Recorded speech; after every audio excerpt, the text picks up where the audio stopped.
Well, hello, class, and welcome to Marriage and Family Systems from Moody Bible Distance Learning. This is your fearless leader, Professor Jeff, and I want to welcome you to week 3. So we've already got week 1 and week 2 under our belts, and pretty soon it'll be really, really warm, and it'll be spring, at least here, and we'll be getting close to being done. So week 3, I wanted to kind of recap a little bit on week 2. I will start grading your papers soon, and I look forward to reading those.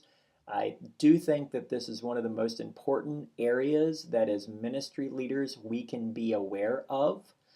The area of pornography, sexual compulsivity within guys and girls, but in my interest is but in relationships, in marriage, how it affects marriages. And I wanted to give you just a quick story. I was eating lunch with a friend, and he was talking about his wife and a couple of years ago, and had a situation where something very hurtful was said to her in his presence. And he said he was so weak and was so beaten down with shame and guilt over pornography use that he didn't say a word. He just was useless. It was his word. And what I've seen is there's a lot of guys, I'm just going to speak for guys. There's a lot of girls in this situation too, but there's a lot of guys in the church that are powerless. They are supposed to be powerful. We are supposed to be powerful, but they are so wrapped up in a cycle of shame and guilt that they're completely useless.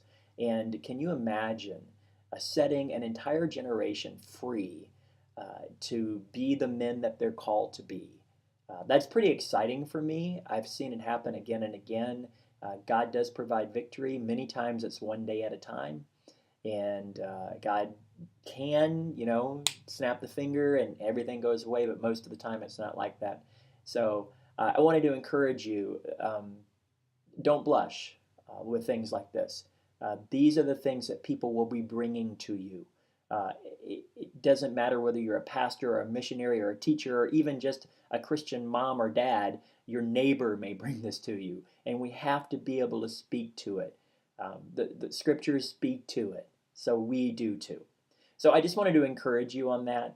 And if you have any questions, I can point you toward resources. In fact, I'm looking up at my bookshelf right now, and I've got 1, 2, 3, 4, 5, 6, 7, 8, 9, 10, 11, 12 books. 12 books on sexual addiction and sexual compulsivity. That I'm currently reading. I'm not reading them all at the same time, but that's kind of on my reading list. So I've read dozens, if not, I don't know, maybe 100 books over the years on this. I also have a lot of resources as far as blockers and different organizations. And I want to tell you this, every class that I've taught this in, every single class, I have had somebody in the class reach out to me and say, help. Okay? So if that's you, male or female, I can let you talk. If it's female, I can let you talk to my wife. Please don't hesitate. You have to get this under control before you go into ministry. It has to be done. Okay, so that's that.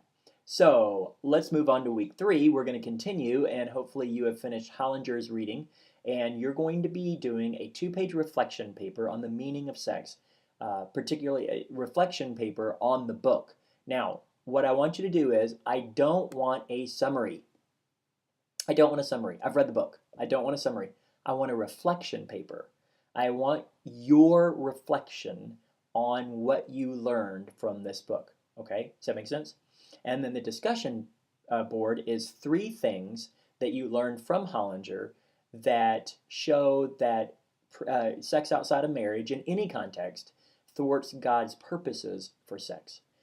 So I would like very much, I may even be a little bit of a rebel rouser on the boards this week.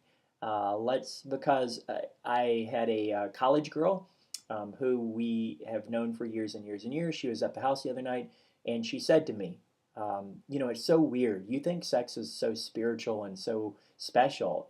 It's something I do for fun. It doesn't mean anything. And I said, that's not true. I said, you can say that it's true, but objectively it's not true. And she just shook her head and she said, it is for me. So we're still loving her. You and I both know she's headed for a fall. Her heart is already in pieces because of all the things that she's done. And so let's really think deeply about this, because this generation really does think, unless you are in a Christian bubble, this generation really does think it's no big deal, and we're reaping some of the benefits, some of the consequences of that kind of thinking. So with that said, the question of the week is a very simple question. What kind of ice cream you like? I like strawberry ice cream with cherry juice. Not cherries. I like cherries, but the juice. So if you have like cherries, you pour the juice into the strawberry ice cream and you stir it up. That's what I like. So what kind of ice cream do you like? Do you have any prayer requests? Any questions? Any comments? Let me know. Onward and upwards.